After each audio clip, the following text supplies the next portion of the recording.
Баршаңызға қайырлы күн. Сіздермен Гаухар. Бүгін ерекше дәмді үлпілдек болып шығатын бауырсақтарды жасаймыз. Видеоны міндетті түрде соңына дейін қараймыз. Алдымен жылы сүтке жылы суымызды қосамыз. Одан кейін 2 ас қасық қантты қосамыз. Ашытқы тұзды қосып, жақсылап барлығын араластырып, ашытқымыз көтерілгенше бір шамамен 10-15 минутқа алып қоямыз. Видеоның астында толық рецепті, яғни ингредиенттерінің құрамдары жазулы тұр. Видеоның астына өтіп қарасаңыздар болады.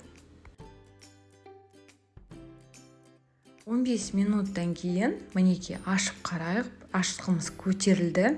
Енді осы ашытқымызға ерітілген сары майымызды, бөлме температурасындағы тұрған майонезді, одан кейін бөлме температурасындағы бір жұмыртқаны қосып, жақсылап барлығын венчиктің көмегімен шайқап алатын боламыз. Егерде келетін қонақтарыңыз көп болса, онда бұл ингредиенттерін 2 есеге көбейтіп жасасаңыздар болады. Мінеки біздің жұмыртқамыз езілгенше жақсылап осылай шайқап аламыз. Келесі кезекте ұнды қосамыз. Қыздар, ұнның барлығын бірден қосып жібермейміз. Бірінші жарты бөлігін қосып, жақсылатып араластырамыз. Одан кейін қалған ұнды қосып, жұмсақ қамыр илейтін боламыз. Ұнның құрамы әркімде әртүрлі болғандықтан, мен бір тарелкеге 450 грамм ұнды алып алдым. Содан кейін өзіме қажетінше ұнды жәймендеп қосып отырдым. Сол себепті ұнды қыздар бірден қосып жібермейміз. Қасықпен араластырған соң сіздің қамырыңыз жұмсақ болып шығады. Бірінші қасықпен, одан кейін қолмен жұмсақ қамыр илейтін боламыз.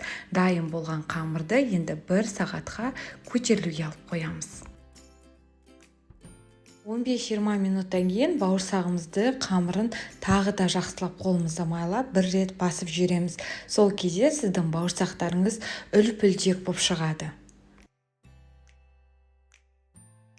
Сонымен қатар достар, менің каналымда әртүрлі рецепттер бар. Каналыма тіркеліп қоңыраушаның белгісін бассаңыз, қандай да бір жаңа рецепт келсе, сізге бірден хабарлама келетін болады. Осы кезден бастап табамызға сұйық майды құйып, сұйық майды қыздырып бастаймыз. Бауырсақтарыңыздың ортасы ашық болғанын қаласаңыз, онда жұқалатып жайсаңыздар болады. Одан кейін 4 бұрышты немесе өзіңізге ұнайтын формада бауырсақтардың пішінін жасап алатын боламыз. Мінеки барлығын жақсылатып осылай дөңгелетіп кесіп аламыз. Бауырсақтарымыздың менде көлемі, қалыңдығы осындай болып шықты. Енді жақсылатып бетін жауып, бауырсақтарымызды қуырып алатын боламыз. Бауырсақтарыңыз дұрыс шықпай жүрсе, осы рецептпен жасап көріңіздер. Көңілдеріңізден шығатынына сенімдімін. Сонымен қатар қыздар, сіздер қай қаладан боласыздар, комментарийға жаза кетсеңіздер болады. Видеода көріп тұрғандай бауырсақтарымыз жақсылап көтеріле бастады. Шамамен бір 3-4 минуттай піседі.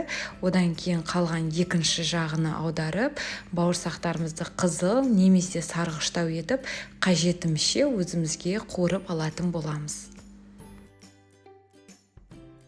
Енді екінші жағына аударамыз. Мен қызғылттау етіп қуырып жатырмын.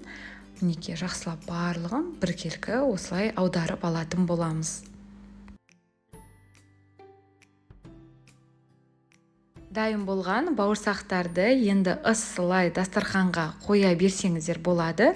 Осындай үлпілдек, жұмсақ болып шығады. Қаймақсыз жасалатын зебра пирогын жасап көргіңіз келсе, қыздар, мінеки сілтемелерін қалдырып кетемін. Сілтемелерден өтіп жасасаңыздар болады. Сіздермен бірге болған Гаухар ас болсын.